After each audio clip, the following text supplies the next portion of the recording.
Hello, welcome to video number 2 of the chapter electromagnetic waves. So we understood in the first video, we understood what is the concept of displacement current and why there is displacement current. I mean, what was the modification done in the Ampere circuital law by Maxwell in order to account for the flaw which was existing in Ampere circuit law when applied to a case wherein the current is charging a capacitor. So during charging of a capacitor, I can say that there is a displacement current whose magnitude is equal to the magnitude of the conduction current. Okay, so that's what we understood. And we also, just to summarize what we have learned, we understood that if I have to create an electric field, the conventional way is to have a system of charges. Around a system of charges, there will be an electric field. And what is the second way to create another electric field? I need to have a changing magnetic field. A changing magnetic field will also create a create an electrical field, because of which the charges get displaced, and that's how we get current. Correct? Similarly, how can you create a magnetic field? So, according to Andre Ampere, wherever there is electric current, there will be a magnetic field around it. That is what we have studied. But in this chapter, what is the new thing that we studied? That a changing electric field can also create a magnetic field. And that's the reason whenever you have that capacitor which is getting charged, though there was no current in that loop, which Amperian loop which we have chosen, there is no current through it, there is no current piercing through it, yet the magnitude of the field was same as the magnitude of the field where there is a current which is piercing. And the reason is because technically, though there is no current, there is a changing electric field because the capacitor is getting charged. That changing electrical field, because the capacitor is getting charged, that changing electrical field was responsible for the creation of magnetic field. And that current which we are adding is what we call as displacement current. Displacement current is equal to the equivalent current. I can say that it is the equivalent to the same current which is flowing in the conductor. If that current which is flowing in a conductor is creating a magnetic field, this displacement current also creates the same amount of magnetic field, which is same as in the case of a field created by a conductor. But the only thing is, there is no conductor. This magnetic field is created by a changing electrical field. Okay, now before we go to electromagnetic waves, let us understand all the results whichever Maxwell experimented. He put it in compact mathematical form through 4 equations, which is now referred to as Maxwell's electromagnetic equations. So for free space, let us now write the Maxwell's 4 equations, and this is for free space. Okay. If it is in some other medium, you will write the permittivity or permeability of that medium. So all optical, electrical and magnetic phenomena can be explained using this 4 equations which was given by Maxwell. So let us write his first equation. What will be his first equation? First equation will be the total electric flux, okay, total electric flux which is passing through any closed surface ds. Okay, so you have a closed surface S. Total electric flux which is passing through that closed surface X will be equal to 1 by epsilon naught times the charge which is enclosed by the surface. And this is what is the Gauss law, correct? So we have already studied this in the form of, now, and do you see that it's a time independent equation? So this holds good for both stationary and moving charges. And the electric lines of force, they do not form continuous loops, because electric lines of force, you know, that is the difference between electric field lines and magnetic field lines. Magnetic field lines should terminate, whereas electric field lines, they can originate even from a positive charge, right? So they do not form continuous loops. So this law therefore predicted that isolated charges can exist, right? So this is the first equation. This is what was studied in the Gauss law. Total flux through closed surface X is S. If you consider S or A, whatever you have studied. Okay, so there is a surface A which is a closed surface. Total flux which is enclosing that is 1 by epsilon naught times the q, which is the total charge which is enclosed or piercing that surface. Okay. Second law is nothing but, this is the second equation. Now this is, I can say this as Gauss law in electrostatics. Okay, and the second equation is Gauss law in magnetism. This is the second law if you apply it to magnetism. And what is it saying? Total magnetic flux. Okay, total magnetic flux. So you write the magnetic field and the area through any closed surface is 0. So this is also a time independent equation. The magnetic lines always forms a continuous loops, and therefore this law predicts that isolated poles do not exist. Remember, we discussed this. If there is a magnet which is having a north and a south pole, I cut this magnet into two halves, I will still get a north and a south pole. So I cannot have isolated poles, whereas isolated charges exist. Okay, since isolated poles do not exist, that's the reason you're getting this as 0. Let us now talk about the third law, which is third equation, which is your Faraday's law of electromagnetic induction. And what is this saying? Alright. So the EMF, we know this already, the EMF induced because of the rate of change of flux is given by this.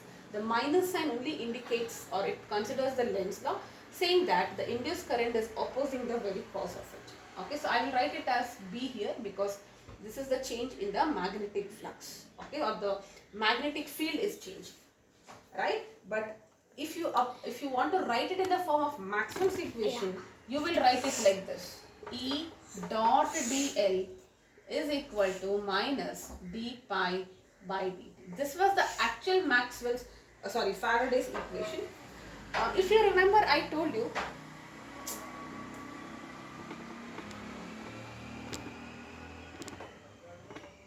Yes, if you remember, I told you that whenever there is a changing magnetic field, there is also an electric field which is created. Okay, and because of that electric field, EMF is induced. So that because of the change in magnetic flux, there is an electric field which is created. And actually he said, if you have a closed surface wherein you have many dl elements, okay, E dot dl will be equal to E. Okay, so closed element with small dl elements, and that is how you get this. Okay, now this part we never studied in EMI, we only studied this, but if you, according to Maxwell, because of this you are getting this. Okay, so if whenever you have a changing magnetic field, you know it induces an EMF. But how it induces an EMF and current? It's because this is the first step. A changing magnetic field will create an electric field, and the cyclic integral of all of this is equal to the rate of change of flux. And what is E into dl? It is nothing but EMF. That's the reason you are getting this. Alright, so this is according to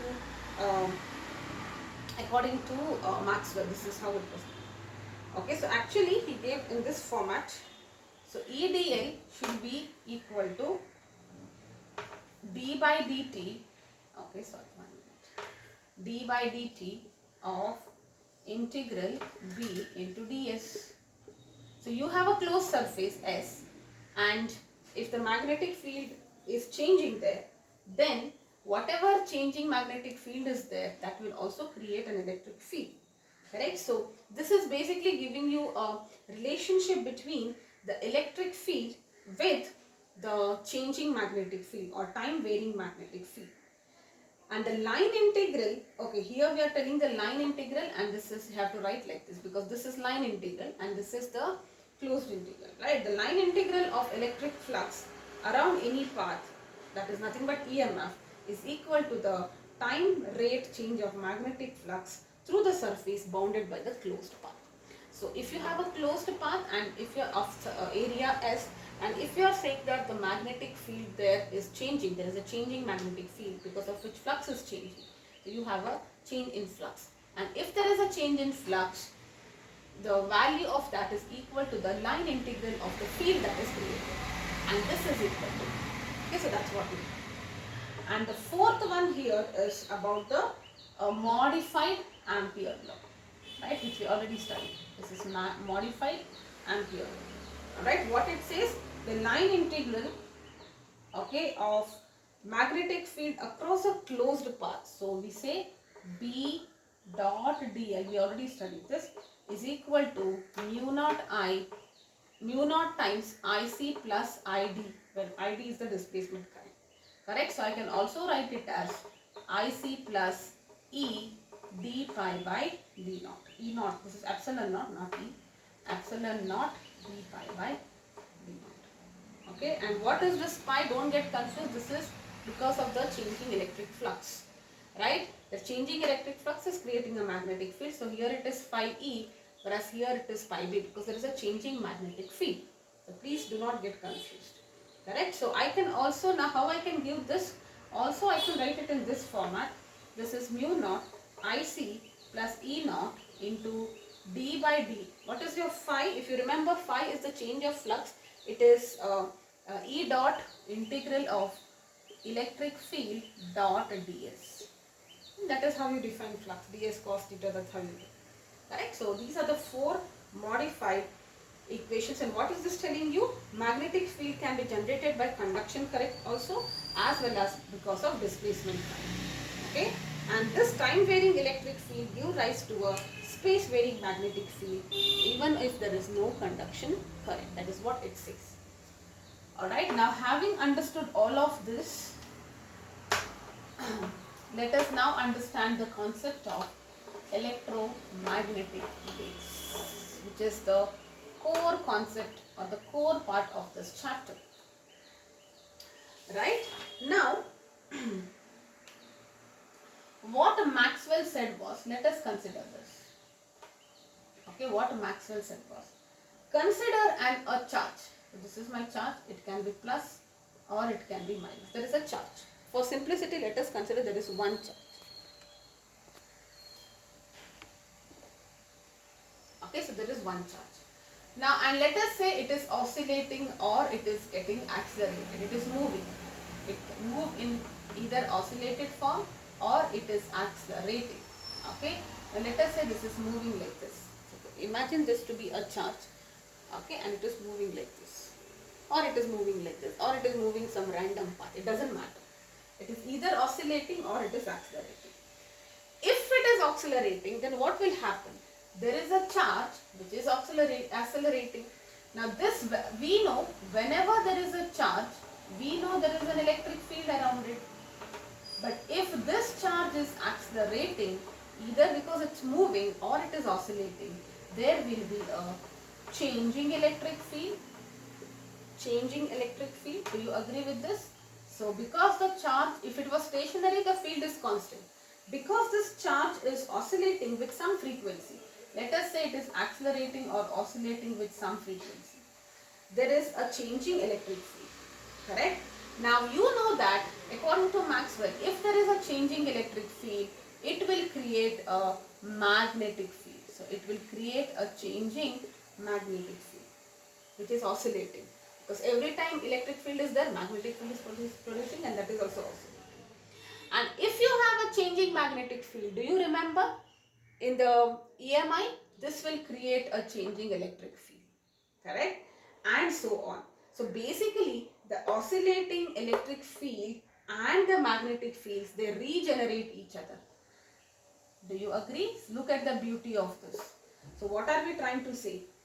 I repeat, so there is a charge, alright. So this charge is, if it is stationary, there is an electric field around it. If the charge is moving, the electric field is also changing because the charge is moving. At every time the magnitude or the strength of the field is different. So we can say that there is a changing electric field because of the oscillation of the charge. Right? Now, if there is a changing electric field, according to Maxwell, it will create a magnetic field, and it will also change because this is changing. And in EMI, we have studied whenever there is a changing magnetic field, it will create a changing electric field. Right? So they are kind of regenerating each other. Alright, so the changing electric field and the changing magnetic field, they kind of regenerate each other. So now, I had an oscillating charge which is creating an electric field, which is in turn creating a magnetic field. And this setup is what we call as an electromagnetic wave. Because they are generated, they start propagating. Okay, and that is the birth of an electromagnetic wave. whose frequency, the frequency, wave means it will have a frequency. The frequency of this wave is equal to the frequency of this wave is equal to frequency of this oscillating charge. Right? Now why is it even start, what happens when it starts propagating? We understood how a simple electric wave and magnetic waves are generated, and once they are generated they start moving, and why they move, and because they are moving they will start transmitting energy through propagation. You have studied energy can be transmitted in different ways. One way of transmitting energy is like, literally the particle is moving, it goes to some other place and gives its energy. Another wave is the particle is only vibrating, its energy is transferred in the form of a wave. Correct? So exactly that is what happens here. The charge is oscillating, the energy, because it is oscillating, is transferred through the form of a wave. Alright? Now what you need to know is, this is an electromagnetic wave, and light is in fact an example for an electromagnetic wave. Isn't that beautiful? How do you perceive light now? We used to study light is that energy which is helping us to see things, which is correct. But what is the newer way to understand light? Light is an electromagnetic wave. What do you mean by that? If you have the source of light, let us say there is sun or there is a candle. So what is happening when you are heating it, you are burning it? That heat energy which you are supplying will be absorbed by all the electrons, protons, whatever, electrons and charged particles which are present in that candle, right? And they start oscillating. When they start oscillating, they create a changing electric field which creates a changing magnetic field, and changing magnetic field will in turn create a changing electric field, and this process continues, and that's how is the birth of light. So light is very simple. If you want to create your own light, take a charge, okay, visualize this, you take a charge and oscillate it, you are creating light. Okay, so that's the beauty of it. Now they are transverse waves. Electromagnetic waves are transverse waves, which means the oscillation direction is perpendicular to the propagation. If the wave is moving in this direction, it is propagating in this direction, the particles are oscillating, vibrating perpendicular to it. That is transverse wave. Sound waves are longitudinal, because the sound wave is going like this, the air particles are also going like this. So the particles are vibrating like this, propagation is also happening. That is longitudinal. In the light wave, the charged particle is oscillating like this, but the wave is moving like this. That is why it is called as a transverse wave. And very important is that this electric field is perpendicular to the magnetic field, is perpendicular to the direction of propagation, or we say it is perpendicular to the velocity, because wherever you have the direction of propagation, velocity vector will be in that direction. So I want you to remember this picture, because it becomes very easy to understand electromagnetic waves. So if I consider this to be any axis, it doesn't matter. If I say that the particle is oscillating like this, okay, now this is my x. If it is oscillating like this, let us say that this is the direction of propagation. That means the wave is moving like this. Okay, the wave is moving like this. If the particle is oscillating like this, don't you feel that the electric wave will be something like this? Okay, its particle is like this. So if you join all the tip of it, you get a wave like this. Correct? So this is my electric wave. It is moving in this direction, but the particles are oscillating perpendicular to x, right? So this is the direction of propagation. The particles are propagating like this. And the magnetic, you can understand that they are propagating like this. Okay, now if you feel this, if this is the, if you see that it is oscillating like this, then the magnetic wave will be like this. Okay, this is in 2D, but imagine, I will just show it to you here. The wave is propagating like this. That means the oscillation is happening perpendicular. Forget about this thumb for now. Okay, and when they move like this, the wave will continue to move like this. So this is the electrical wave. The direction of propagation is perpendicular to the direction of oscillation. Now, if I bring into picture the magnetic wave, imagine if the particle oscillates like this. Won't the wave move like this? Correct? So that is what it means here. Alright, so electric field, magnetic field are perpendicular to each other and also to the direction of propagation of wave. Alright, so let us now move a little ahead and try to write the wave equation. Electromagnetic wave equation.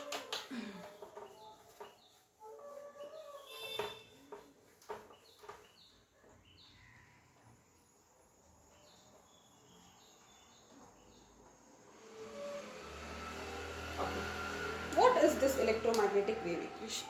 You know the speed of light. What is the speed of light? Speed of light is going to be 3 into 10 power 8 meter per second. You know this in vacuum, in free space. I just now told you if F is the frequency of the oscillating charge, which is the source of light. Just a second. Okay, the frequency is F. You know that frequency is C by lambda. We know this. Okay, frequency is C by lambda, where lambda is the wavelength. You know what is the meaning of wavelength? The length of a wave or distance between two crusts or two troughs. That's the wavelength. Okay. You also know that K is called as the wave number. All this we have studied in waves. And what is this K? K is 2 pi by lambda. That is wave number. Okay. This is wave number. And you also know that angular frequency is 2 pi f. Frequency is how many oscillations in 1 second, how many times the light is vibrating in 1 second. That is frequency. Angular frequency is 2 pi f. If in terms of angles, if you are trying to measure it. Correct? Now, you know that C is equal to F into lambda, correct? Now, instead of F, can I write it as omega by 2 pi? I can write it as omega by 2 pi. Instead of lambda, can I write it as 2 pi by k? All this thing is something that I already studied in waves last year. So, can I write C also as omega by k? So, let us write it here. What are the different versions of speed? Okay, it is frequency into wavelength, which is also equal to angular frequency by angular wave number. Okay, that's what we got. Now, also we understood that C depends on the medium, right? So, you know, in refraction we have seen if the light travels from one medium to another, it goes to a denser medium, then its speed reduces. So, can I express speed in terms of the permittivity and permeability? Because permittivity is something to do with the electric field and permeability with the magnetic. How much, what is the tendency, capacity of the medium to allow the flow of electric field or flux, and what is the capability to for the transmission, or how much can it allow the magnetic field lines to pass through. That is permeability. So since speed depends on the medium, I can also write speed as 1 by mu into E. Or for free space, I can write it like this. You know the value of mu naught, you know the value of E naught. If you substitute, you should be getting 3 into 10 power 8. So in general, I can write it as 1 by mu into E. That is the third way to write C. Alright. Also, now let us now try to write the wave equation. Okay. Now I told you, see, if this is the direction of propagation, okay, if this finger, whatever you want to call it, x-axis, and it is, let us say the particle is oscillating in the y direction, the electrical wave will be transmitted like this, and the magnetic wave will be like this, horizontal. Okay, it will be going, the plane is perpendicular to the ground, like this it is. Okay, you can just refer your textbook if you want a better picture. It is going like this. Now, it is like electrical waves crest is here. The magnetic waves will be also like this. I mean, it is like both, they reach their amplitude at the same time. So, I can say that the electric field wave is in phase with the magnetic field wave. Now, how we can write this equation? Let us see. See, in general, you remember we used to write like this. This is the general form of a wave, sinusoidal wave. Okay, A sine kx plus or minus omega t plus or minus phi if there is a phase difference. Remember, we used to write it like this. K is the wave number, omega is the angular wave number, angular frequency, and this was 1. So how I can write the wave equation for electrical field? It is written as E naught, which is the amplitude of that. This is E naught, if you consider this to be the electrical field. Sine of, okay, kx plus omega t or minus, it is your choice. Okay. Similarly, magnetic wave equation can be written as B is equal to B naught sine. Don't make it cos. If you are using cos, make sure you use cos here. Plus omega t again, because there is no phase difference, phi is 0. Now, if I divide this, if I divide E by B, this and this is getting cancelled. Do you get E naught by B naught? Correct? And this value is also equal to C. So I can also write C as E naught by B naught.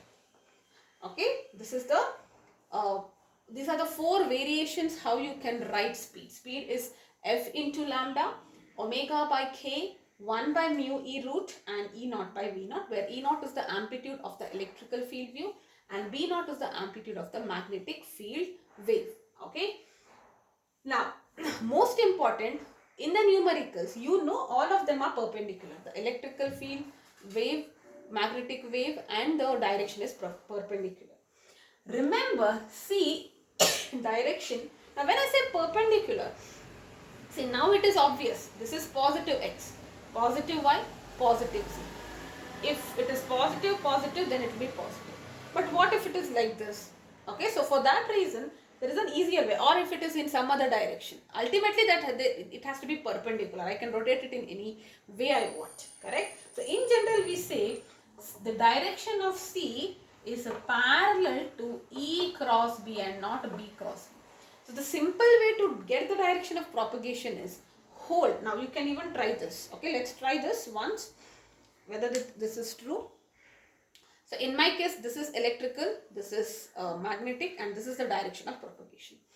E, okay, E cross means you have to hold it like this, correct? E cross B towards the thumb. Now look at that. If I do E cross B, my thumb is actually pointing towards this. So it is giving you the direction of propagation. Even if you think this has electrical field and this has magnetic field, and if I see that this is the propagation. Now let us do this. This is how do I do? E, I cannot do E cross B like this. So I have to do like this, right? This is E and B. I have to hold it this way. Right? Are you able to get this? See, I'm trying to do this as the electrical field and this as the magnetic field. Okay, so how will I do this?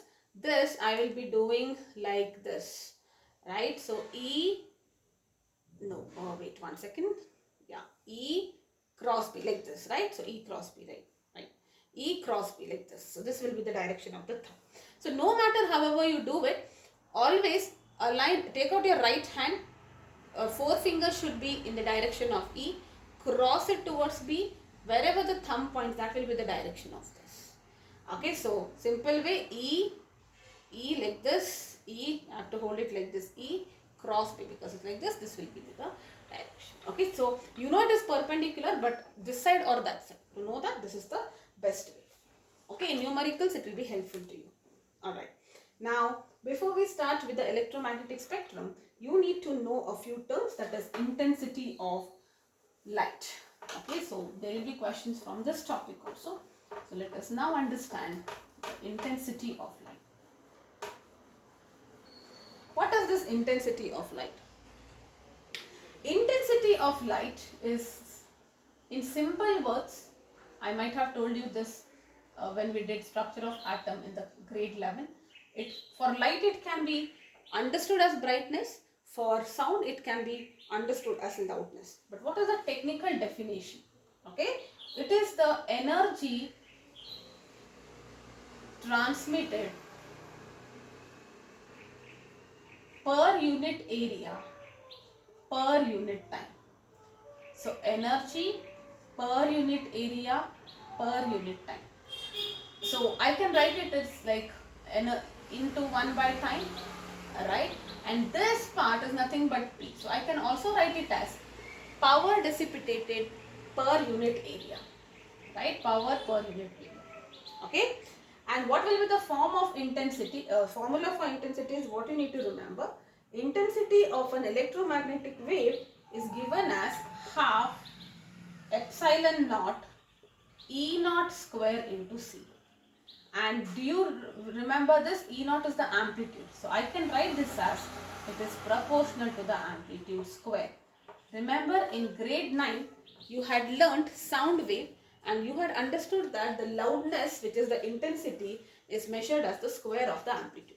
Okay, if amplitude changes 2 times, the loudness will change 4 times, increase by 4 times. Here also it is the same thing. Intensity is always proportional to the square of the amplitude. And these are the constants. Half epsilon naught E naught square into C. Okay, so that is what is giving you the intensity. So how you can visualize this? If this is the point source and let us say light is coming like this.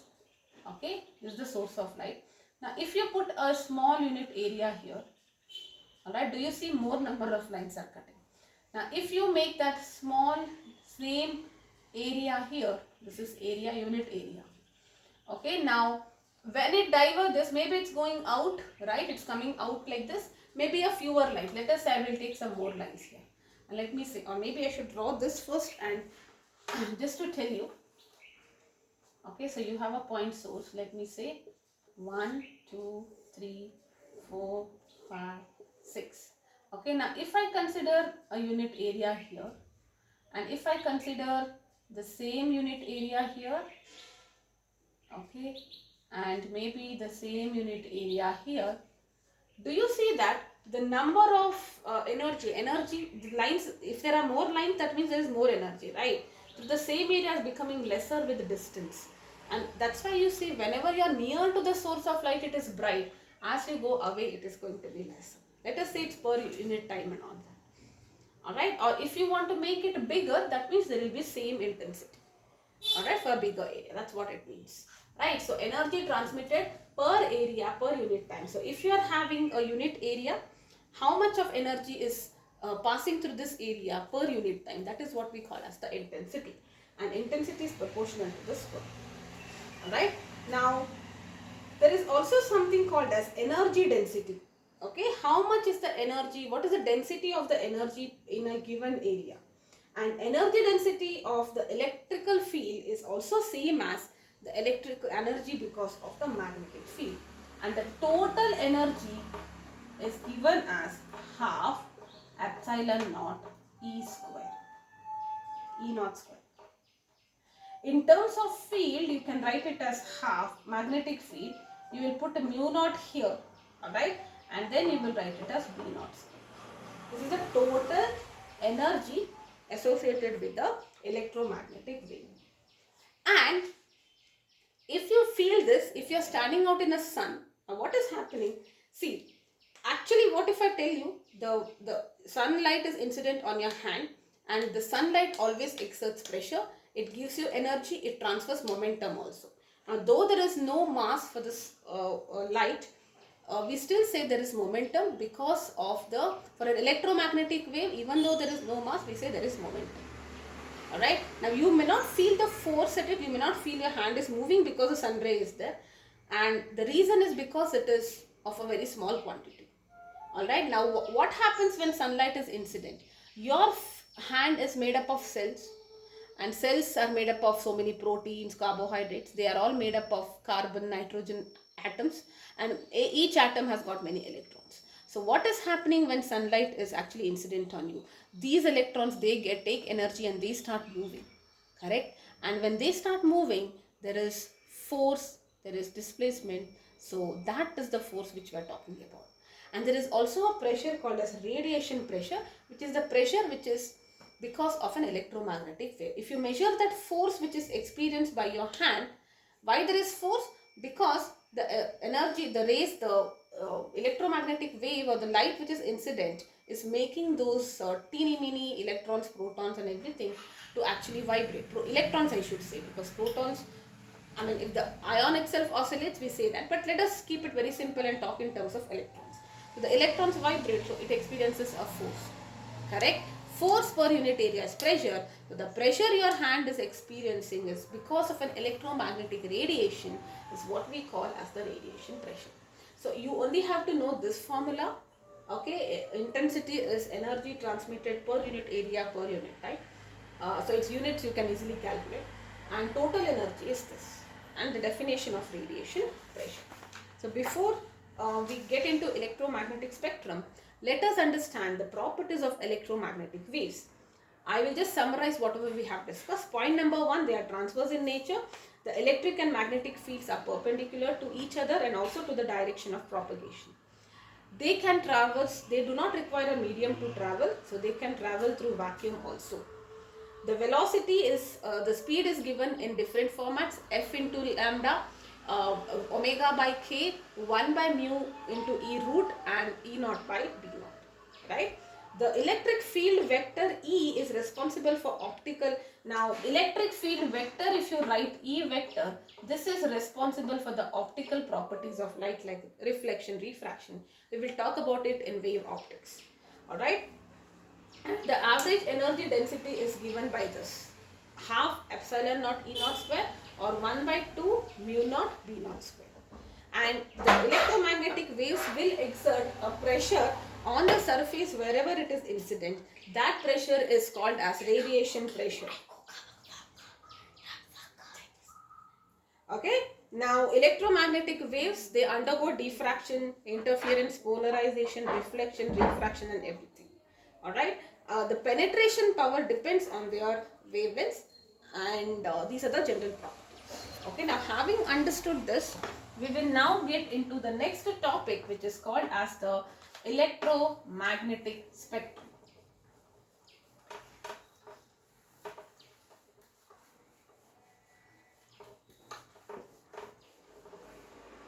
The next topic here is the electromagnetic spectrum. Alright. Now, electromagnetic waves has a wide range of frequencies and wavelengths. Correct? The classification of electromagnetic waves into different types do not have a sharp outline. Now, basically, there are no limits to their wavelength. You know, sun is a source of electromagnetic wave, and it has got different frequency radiation and different wavelengths. Velocity, however, is c, which is the same. Right? Now, experts have revealed that the wavelength range can vary from as low as 10 power minus 14, the range of the wavelength, 10 power minus 14 meters, to as high as 10 power 9. This is corresponding to radio waves, and this is corresponding to the gamma rays. Alright, now let us say our human eye is only sensitive to a very small part of it. Okay, and that is what we call as the visible light. Right? So if you draw this, or if you make this sunlight to pass through a photographic film, you will get lines like this, and that is what we call as the spectrum. So you can see radio waves here. The radio waves are having the highest frequency. This is the wavelength. They will have the lowest frequency. This is your wavelength, radio waves, and then you have microwaves, and then you have infrared waves, and then you have the visible light. Okay, so here you have the R, and here you have the violet, because what will be the wavelength of red light? It is having the highest, so this should be the V here. Okay, so V, and this is R, right? We are right. We are in the decreasing order. That is correct. Okay, so this is in the range of 750 nanometer wavelength, and here it is 450 nanometers. Some textbook says 400 also. There is indigo, blue, yellow, green, and all that. So this is the visible spectrum. If the wavelength decreases further, you get ultraviolet. It is above violet region. That's the reason it's called as ultraviolet. And then you have the X-rays, whose wavelength is even more smaller. And at last, you have the gamma rays.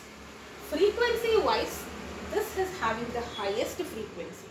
Right? You can calculate the frequency. This will have the highest frequency, and this will have the lowest frequency but highest wavelength. And because the frequency, what is the meaning of frequency? The particle is really vibrating fast. Okay, and if the vibrations, oscillations are more, I should not say vibration, if the oscillations are more, then I can say that it is more powerful, right? I hope you can able to feel this. If you are plucking the guitar string very lightly, the vibration are lesser, the sound is less. But if you really pluck it hard, vibrations are more, sound is also more. Same thing goes here also. So they are the highest frequency, gamma rays. So they are the most powerful radiations, and their penetration power is also going to be very, very high. Alright, so let us now speak a little bit about all of this, radio waves, microwaves and all that. If you want a better picture of the spectrum, please refer your textbook. Alright, just to get an idea, you don't have to memorize this. Maybe the wavelengths of the violet and the red light is what you need to know in case they ask you for some questions. Alright, let us first talk about radio waves. Radio waves are the electromagnetic waves with the lowest frequency, longest wavelength. Now if they ask you what is the speed in vacuum, their speed is going to be all the radiations, right from radio waves to gamma rays, they all travel with the same speed, and that's the reason, because C is F by lambda, this is constant. So if F increases, lambda will decrease, right? So what will be the wavelength here? It will be generally from 1 millimeter to 10 power 6 meters, very, very long, correct? Now, what will be the production? How do you produce radio waves? This is produced in your radio broadcasting stations by rapid acceleration or deceleration of electrons in air. Okay, you can produce radio waves by rapidly accelerating and decelerating the electrons. Alright, now how do you detect it? The receiver's areas. At the receiving end, there are antennas which detect for this. Okay, so they detect it. So what are the uses? Uses of this are in radio and TV communications. Alright, and you have certain band, like for AM the frequency is this much. So when you tune it to the right frequency, resonance is established, and that's how you can hear the sound. Correct? Even in your cellular phone, you are using cell phone, the voice communication, how are you able to speak? There is no wire, it is wireless. This takes place through the ultra high frequency band. So there is one band which is dedicated for the transmission of voice signals over the phone. Alright, so the next one here is the microwaves. We are talking about in the increasing order of frequency and decreasing order of wavelength. So what will be the wavelength here? It will be 1 millimeter to 0.3 meters. Look at that. Here it is up to 10 power 6. Here it is just 0.3. And how are they generated? They are generated, okay, how are these microwaves? One generation is in your microwave ovens which you are using to heat, correct? So they are generated by solid state devices like silicon or gallium, which is coupled with arsenide. You will study this in the last chapter. And also by vacuum tube devices like magnetrons and klystrons. They can generate these microwaves. And where are they used? They are used in radar system. Okay, radio detection and ranging. This is a system which is used for transmission and receiving of messages over the radio waves. Okay, and also in communication and in your microwaves for cooking. Okay, next is your infrared rays. It is below the red, it comes below. Infra is lesser, frequency is lesser than red. Okay, so what will be the wavelength of this? 700 nanometer to 1 millimeter. And they are, what is the source? They are produced by hot bodies. Haven't you seen when you heat iron, it becomes red hot? That means it starts emitting infrared rays. Okay, so that's why they are also called as heat waves. And why is this? This is because the water molecules present in most your materials, they absorb infrared waves. Alright, so what will be the source? I told you, vibration of atoms. Alright, so what will be the uses of this? Correct. If you want other sources, laser also, laser, and your TV's remote, that sensor is nothing but using infrared. Correct. So laser, you can say, nursed filament, glow bar, all these are the sources of your infrared radiations. What is the use? Okay, so it is used in night vision devices, night vision devices used in warfare. So in your warfare, in the night you cannot see things, right? But maybe you'll have to keep track of what is happening around you because you are on a mission. So there are certain devices which enable you to see things even at dark, and that device makes use of this infrared radiations. Okay, it is used in remote controls, like I told you, that a red light which you can see. Okay, that is nothing but IR. It is also used in automatic opening and closing of doors. Smart doors, one way of operation of smart doors is that when you open the button on that remote, it opens it. There is a communication, IR based communication which is sent. Alright, so these are some of the uses. Next is visible light. Visible light, I think you don't have to know, you just have to know, you already know it. 450 to 750 nanometers. Alright, that is what we see. Now above that you have ultraviolet, whose frequency is greater than violet light.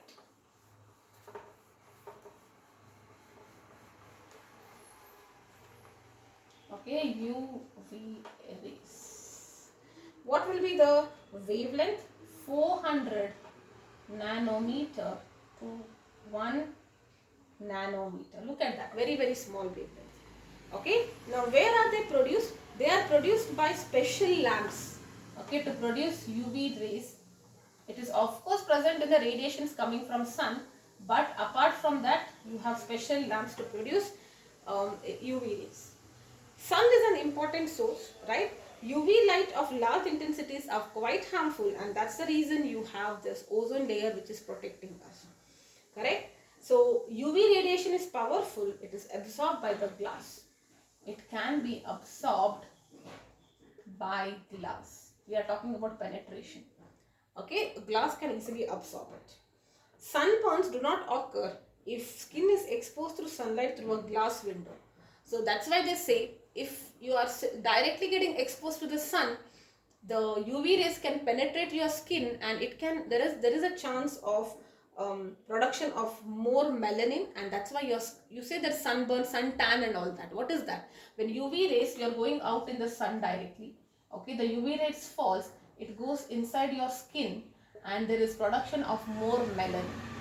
More melanin means your skin shade is becoming darker, and that is what we call as tanning. But if you are sitting inside the room and sun rays are coming through glass, you are not exposed to UV because glass can absorb UV radiations. Correct? So welders use glass mask to protect their eyes from UV radiation during welding. So if you are doing welding process, they wear a mask. We feel it is only to avoid the spark, but it is preventing the UV radiations to shield through the glass.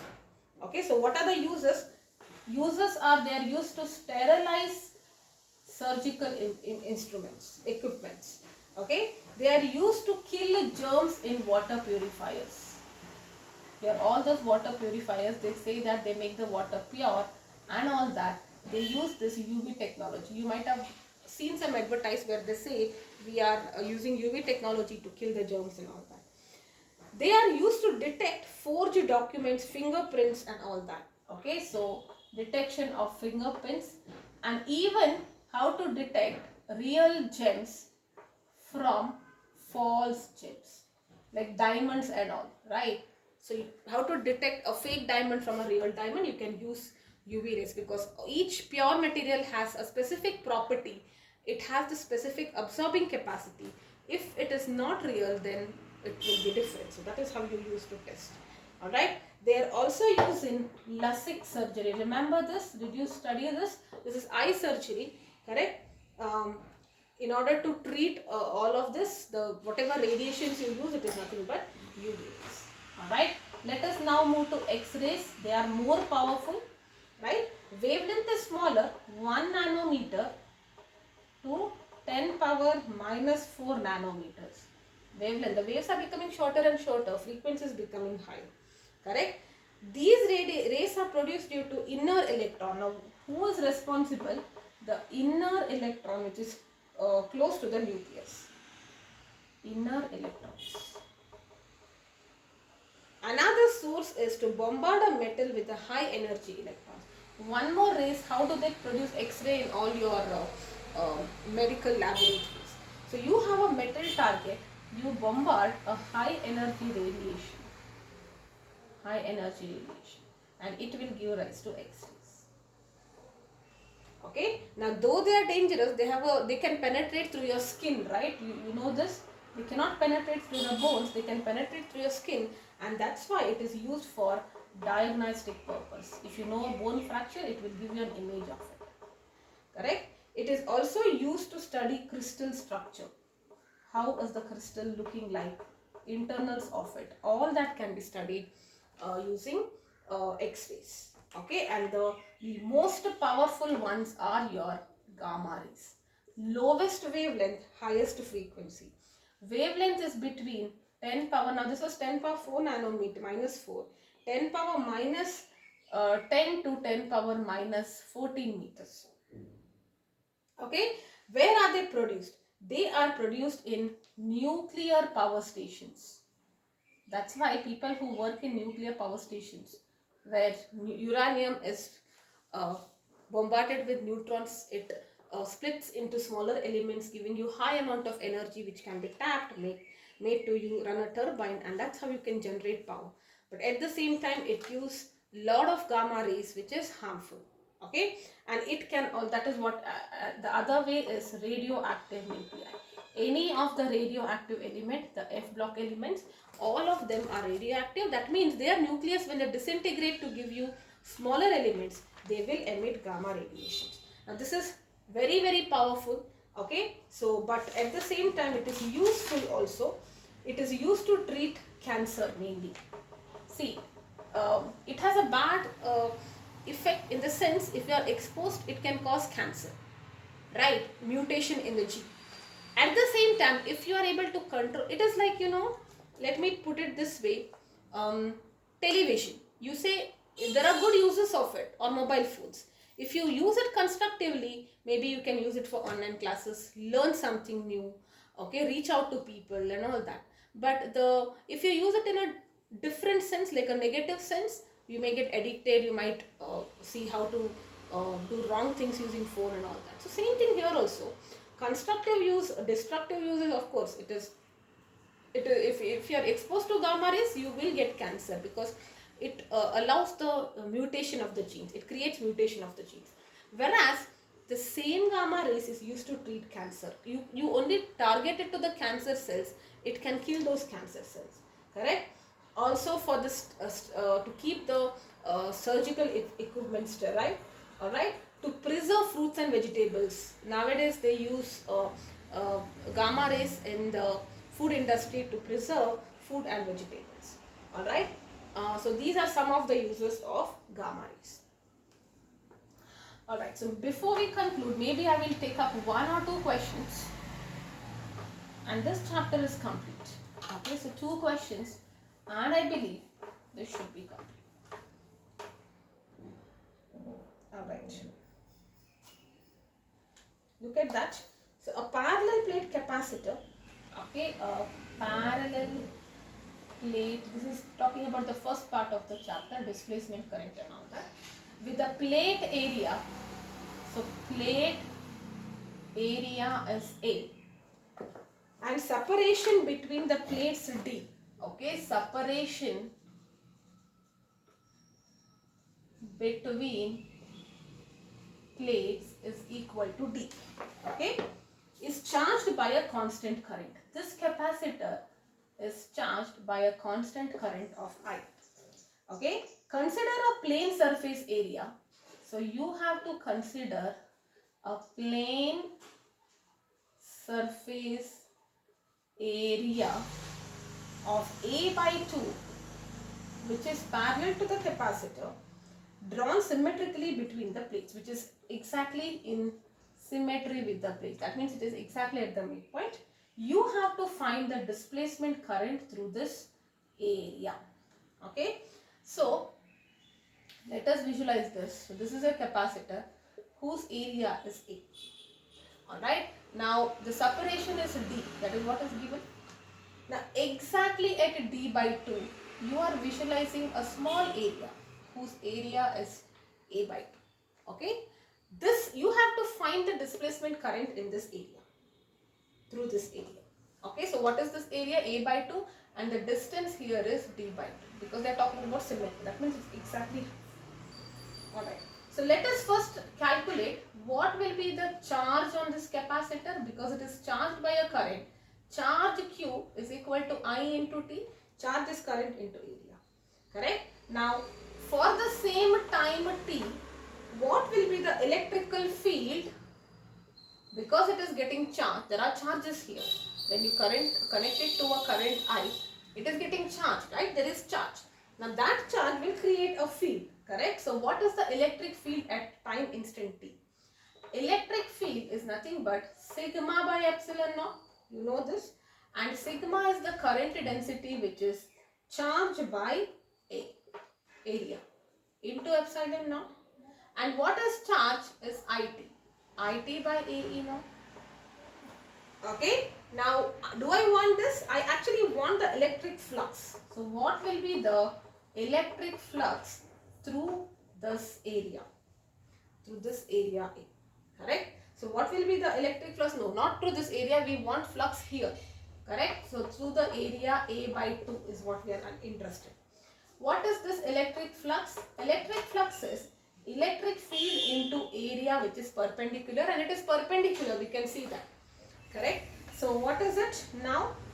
E I have just written I into T by AE naught into A by 2.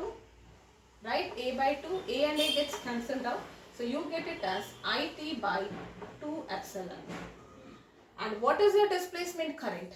Displacement current is E naught d phi E by dt. Correct? So it is epsilon naught d by dt of phi E. What is your phi E? IT by 2 epsilon naught. Now I is constant, epsilon is constant. Correct? So what you have here, you can take epsilon naught 1 by 2 epsilon naught into d by dt of t. Correct? And what is this? This and this gets cancelled. So you will get it as, what is the, wait 1 second.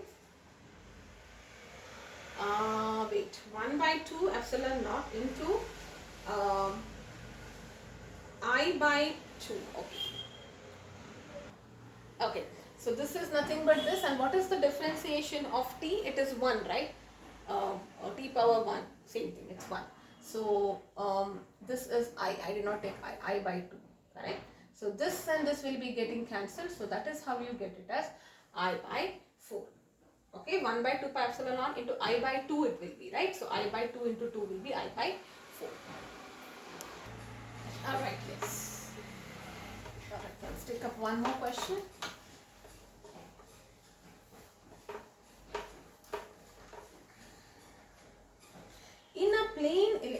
In a plane electromagnetic wave, so there is a plane electromagnetic wave, the electric field oscillates, okay, the electric field oscillates sinusoidally at a frequency of 2 into 10 power 10 hertz. So the electric field's oscillation frequency is this much. Its amplitude is 48 volts per meter. Okay, that's the amplitude. Calculate the wavelength of the wave. So you have to find the wavelength of wave and the amplitude of the magnetic field. Alright, so you know the speed of an electromagnetic wave. So this is the speed of electric magnetic wave is frequency into this. This is for the wave. Okay, frequency into wavelength. So what will be your wavelength now? It is C by F. C I know is 3 into 10 power 8 and F is given to you. It is 2 into 10 power 10. So it will be 3 by 2 is 1.5 into 10 power minus 2 meter. This is the wavelength. Okay. So wavelength of the wave you have calculated. This part is fine. You have to calculate the amplitude of this. That means you have to find B naught, amplitude of this. Correct? You know C is E naught by B naught. So what is your B naught? It is E naught divided by C. E naught is given to you, amplitude 48. Correct? So it is 48 divided by 3 into 10 power 8. So this will be 1.6 into 10 power minus 8 SQ. Feel you can just write it as this. Alright, so this is how we calculate. This part is dealing with the terms associated with the EF electromagnetic wave. Okay, so one more capacitor question maybe and we are done. Because this kind of questions are easy. Capacitor, I will take up one question. A parallel plate capacitor is made up of rectangular plates. So this is rectangular plate, not circular. And the dimensions are 40 centimeter into 20 centimeter. This will help you in calculating the area. The distance, the plate separation is equal to 0.5 nanometers. Alright. The capacitor is being charged. So it is charged by a current whose value is 200 milliampere. Okay. Calculate the rate of change. So you have to calculate a rate of change of potential. What is the rate of change? The potential by time. That is what you are trying to calculate. A rate of change of potential across the capacitor plates and the displacement current. Also you have to find the displacement current. Alright. So first let us maybe calculate the area. Okay. It is 40 into 20 into 10 power minus 2 into 10 power minus 2 because meters. So what you are getting here is 8 into 10 power minus 2 meter square. This is 10 power 2. This and this gets cancelled. You are getting 10 power minus 2. This is the area. Now what will be the charge on the capacitor? Okay.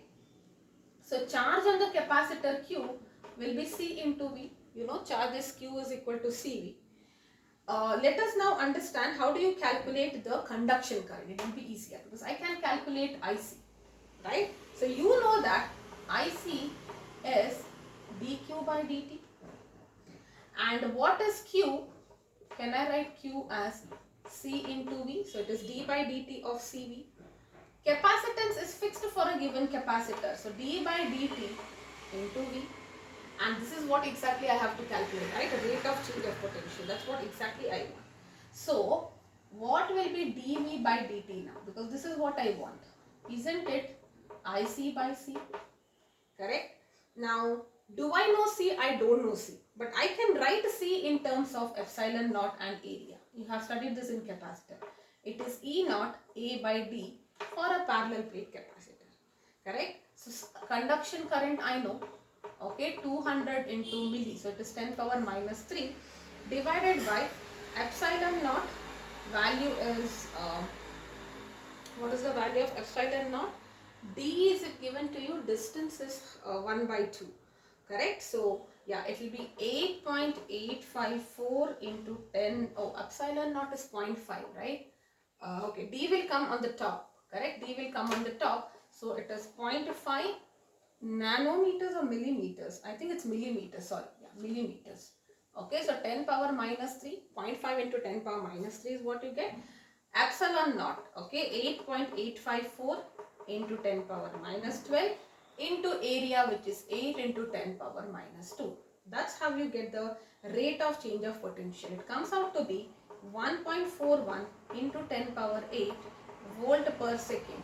Volt per second. Okay. And the displacement current will be same as conduction current because you are charging a capacitor. Correct. So that will be equal to 200 milliampere. So remember, for a capacitor, conduction current, displacement current is 0. If there is no capacitor, there is no meaning. If there is no change in electric field, no displacement current, and only capacitor, if you consider the area, there will be no conduction current there. Okay, so when we are charging, this and this will be the same, because that's the definition of displacement current, right? It's the equivalent current, so it has to be equal. Okay, so that's it about electromagnetic waves. So in the next, so I have, this is the second video and this is the last video as well. So that's why it's a little longer, because I wanted to complete this chapter here. Please go through electromagnetic spectrum, the entire concept. I mean, I'm not talking about radio waves and all of that you already know, but what creates an electromagnetic spectrum, the direction, propagation direction, they are perpendicular and all of that, and the formulas, the 4 different formulas for C and this part. This is mostly to do with capacitor, nothing much, okay, but the extra thing is about flux change through a capacitor, or the idea of displacement current. Okay, so in the next playlist we will be starting with the wave optics.